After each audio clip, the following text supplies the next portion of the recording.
You're in your own community, the place that should feel safe.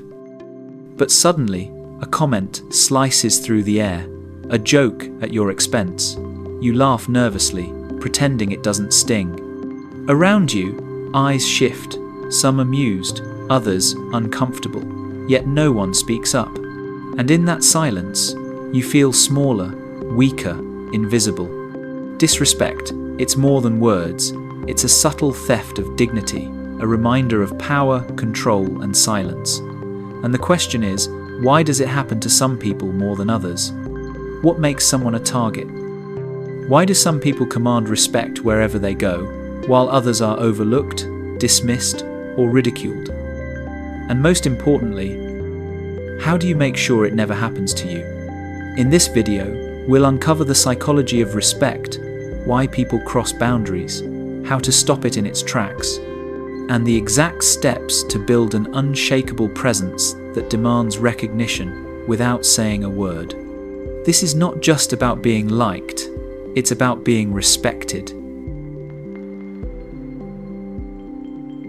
Carl Jung, one of the most influential psychiatrists of the 20th century, once said that real confidence is only born after we've faced the darker parts of ourselves.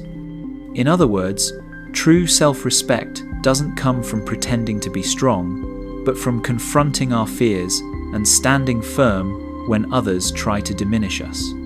And that's where the journey begins, understanding what disrespect really island. Disrespect, it creeps into our lives in ways we don't always see. A mocking laugh in the background, a hand that waves you off mid-sentence, eyes that slide past you as if you're invisible. But make no mistake, disrespect isn't always loud. More often, it's subtle, silent, corrosive. A social cut, an ignored contribution, a smirk that tells you your worth is being measured and dismissed.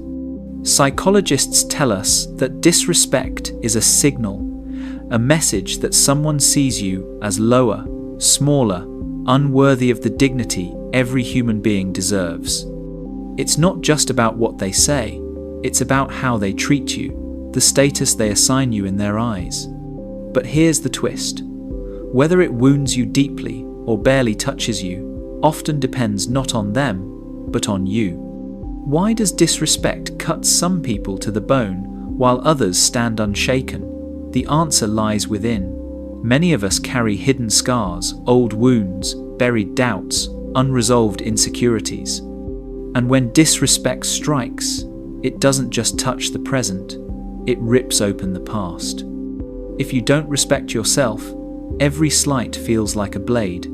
If you doubt your own worth, the world will mirror that doubt back to you. So, before you can learn to stop disrespect from others, you must first learn to see it clearly, to recognize its forms, its disguises, its whispers.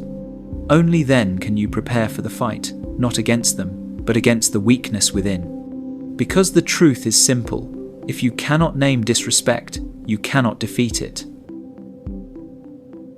Disrespect doesn't begin out there, it begins in here, inside the private corners of the mind. When you look into the mirror, what do you see? Someone worthy of honor, or someone still carrying the weight of every insult, every dismissal, every failure they've ever endured? Many people react to disrespect not because of the moment itself, but because of the ghosts it awakens. Old wounds, memories of being overlooked, silenced, or made to feel small. These invisible scars condition us to believe we deserve less, and when someone mocks us, ignores us, or cuts us down, those scars bleed again. This is why the first weapon against disrespect is self-respect. It is not arrogance, it is not pride, it is the quiet certainty that you are valuable, even when others fail to see it. And, with self-respect, comes boundaries. Not walls that lock the world out, but lines drawn in the sand lines that say, this far and no further. Without them, disrespect flows in like water, eroding your strength grain by grain. With them, you stand firm, unmoved, unbroken. Jung once said that true confidence comes from facing the darker parts of yourself. He was right. When you confront your own doubts, when you tame your own shadows, you rise with a power no one can take away. Because here's the truth.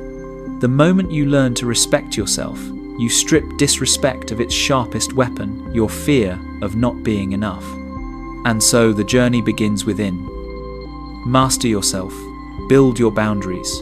Then, and only then, can you step into the world unshakable, prepared for the battles ahead. There comes a moment when silence becomes surrender, when the line you drew inside yourself must be spoken out loud. This is the battlefield of boundaries. Most people shrink back. They swallow their anger. They tell themselves it's nothing. But every time you allow disrespect to pass unchecked, you give permission for it to grow. And the world learns you will not fight for yourself.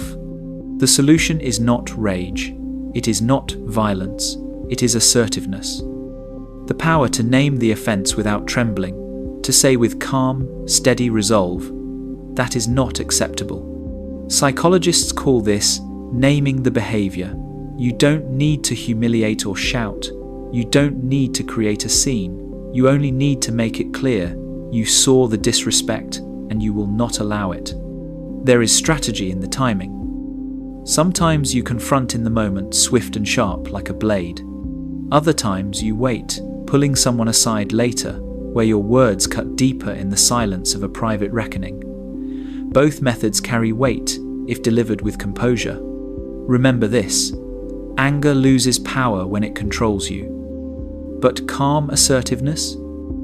That shakes the ground beneath those who try to belittle you. It is the quiet thunder that tells the world, you cannot cross me and walk away unchallenged.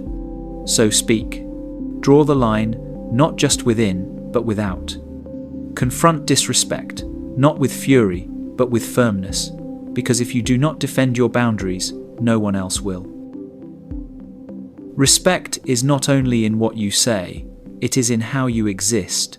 Every step, every glance, every word you release into the air teaches others how to treat you. If you shrink, the world overlooks you. If you hesitate, the world interrupts you. But when your presence speaks before your mouth does, people listen. Body language is your first weapon. Stand tall, keep your shoulders back, let your gaze hold steady. Words lose their force if your body betrays your fear. Tone is your second. Speak with clarity, not volume. Authority is not the loudest voice in the room. It is the one that carries certainty. Then comes the art of assertive speech. Not aggressive, not submissive, assertive. The difference is everything. You always disrespect me breeds conflict. But I feel disrespected when I'm interrupted commands reflection, not defense. When you master presence, you don't just ask for respect, you command it, without shouting, without begging, without force. Because presence is the language of power that requires no translation. It is the unspoken law. This person cannot be ignored. So learn the posture, control the tone, speak with precision. Let your presence strike harder than any insult ever could. For when you embody respect, disrespect has nowhere left to land. Not every hill is worth dying on. Not every insult deserves your sword. The truth about respect is this: power comes not only from standing up, but from knowing when to walk away. Disrespect can be bait. Some will provoke you to drain your strength, to see if they can pull you into their chaos. If you fight every battle, you lose yourself in endless wars. But if you learn to choose carefully, wisely, you conserve the most precious resource you have: your energy, your focus, your peace. Ask yourself, does this moment threaten my dignity or just my pride? Will confronting it make me stronger or only pull me lower? The strongest warriors are not the ones who strike every blow. They are the ones who strike when it matters most. Sometimes the greatest act of power is indifference, to dismiss a petty jab as beneath you, to let silence be your answer. Because when you rise above, you show the world that their attempt to reduce you has failed. But when the disrespect is deep, repeated, corrosive, you confront. With boundaries, with strength, with clarity. That is when your voice must rise. No. Master the art of restraint. Learn the weight of each battle. For those who fight only when it matters are the ones who never lose. Respect is not earned in a single moment. It is carved, piece by piece, through consistency. Every time you enforce a boundary, every time you respond with calm authority, every time you refuse to shrink, the world is watching, and the world remembers. If you allow one insult today, the world will test you tomorrow. If you accept one dismissal in silence, you invite another.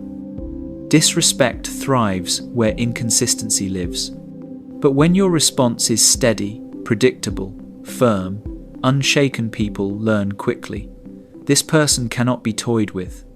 This is how reputation is built, not from loud demands, but from silent patterns. A reputation says, "I will not be ignored. I will not be diminished." And once that truth takes root, people think twice before crossing your line. Respect is not only taken, it is also given. The way you treat others becomes the mirror they hold to you. If you ridicule, you will be ridiculed. If you honor, you will be honored. To command respect, you must live it. So stay consistent. Build your reputation like stone, unchanging, undeniable. Because once the world knows where you stand, they will respect the ground you walk on.